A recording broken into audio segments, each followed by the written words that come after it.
Centre galicien d'art contemporain et couvent de Santo Domingo de Bonaval. Le temps a su réunir en un même lieu le passé et le présent culturel de la Galice. Sur notre droite, l'ancien couvent dominicain de Santo Domingo de Bonaval, transformé en Museo do Povo Galego, le musée du peuple galicien. Et sur notre gauche, le Centre galicien d'art contemporain, tous deux entourés d'un parc qui a su profiter de la présence du jardin potager monacal pour créer une zone verte en plein centre-ville. Les deux musées et le parc constituent trois visites incontournables à Saint-Jacques. La fondation du couvent est attribuée à Santo Domingo de Guzmán, qui, selon la tradition, voulut conclure son deuxième voyage sur les terres de l'apôtre par la fondation d'une communauté religieuse en 1220, peu avant sa mort. Le bâtiment du couvent actuel est en grande partie une œuvre de l'architecte baroque Domingo de Andrade, qui conçut également le triple escalier en colimaçon, sans support, que l'on peut admirer à l'intérieur et qui surprend le visiteur. La technique et la beauté de ces trois rampes indépendantes font de lui un des éléments les plus particuliers du patrimoine architectonique de Saint-Jacques-de-Compostelle.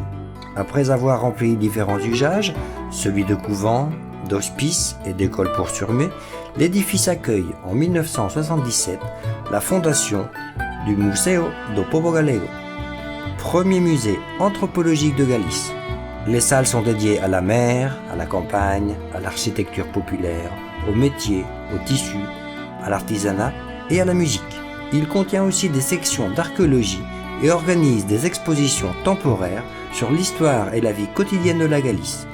Quant à l'église de Santo Domingo de Bonaval, c'est une œuvre de transition entre le roman et le gothique. À l'intérieur du temple, dans le panthéon des Galiciens illustres, reposent entre autres les dépouilles de Rosalía de Castro et de Castelao, figures clés de l'identité et de la culture galicienne.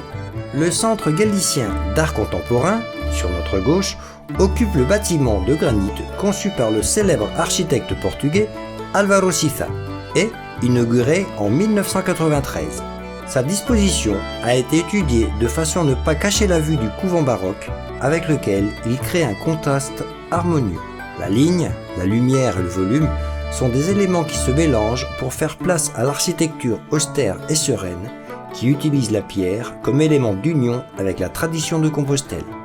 Les espaces lumineux intérieurs s'ouvrent comme un éventail pour montrer les lignes directives de l'art des dernières décennies, tout spécialement à travers sa collection permanente riche de 1200 pièces.